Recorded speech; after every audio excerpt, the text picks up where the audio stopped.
Okay, this time we have a summation starting at 5 instead of at 0. If it started at 0 here instead of 5, then we'd have a formula for this, the geometric series summation formula.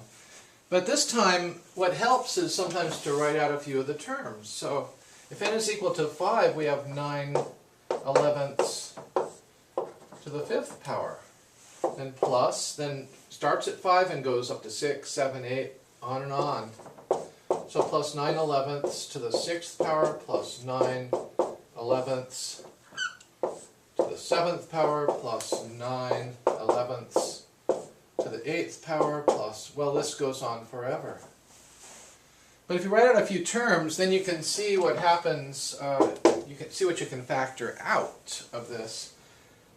This has 5 factors of 9/11ths, this has 6, this has, they all have at least 5 of those 9/11ths factors. So 9/11ths to the 5th power can be factored out times 1 will give us 9/11ths to the 5th power times 9/11ths, well 9/11ths to the 5th power times 9/11ths equals 9/11ths to the 6th power, and then plus 9/11ths squared, because 9/11ths to the 5th times 9/11ths squared is 9/11ths to the 7th, and plus 9/11ths to the 3rd power, plus this goes on forever. But the point is we could factor out a 9/11ths to the 5th. And what's left is simply the summation starting at 0, because this is 9/11ths to the 0 power, 9/11ths to the 1 power, and so on. So now what we have is our 9/11ths that to the 5th power that we factored out. And what's left is the summation from n equals 0 to infinity of 9/11ths to the n. Now we can make use of that wonderful property of the geometric series.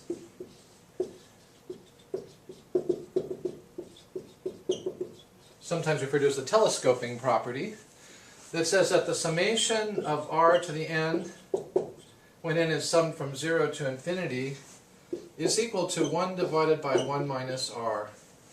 And for that to be true, we just have to have that the absolute value of r is less than 1. In this case, our r is equal to 9/11ths, which is less than 1. So the geometric series formula applies to this, the telescoping property. And we have 9/11ths to the 5th power times 1 over 1 minus 9/11ths. And we're almost there now. Let's multiply one of these 5/11ths through the parentheses. So let's rewrite this a little bit. This is 9 to the 5th over 11 to the 5th. The fraction raised to the powers of the numerator and the denominator both raised to that power. But instead of 11 to the 5th, let's make it 11 to the 4th times another 11. And that 11 is going to distribute through the parentheses here. I just noticed that that 11 distributing through here will cancel out that 11 in the denominator. So distribute this 11 through the parentheses here.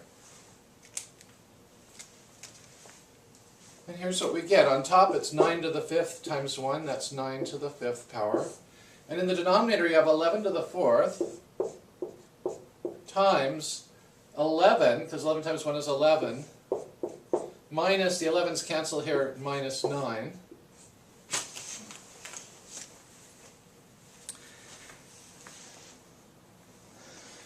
And so what we end up having is 9 to the 5th power divided by 11 minus 9 is 2. So 2 times 11 to the 4th power. That's one way of expressing this answer. And if we calculate that out, here's what that equals. 59,049 divided by 29,282.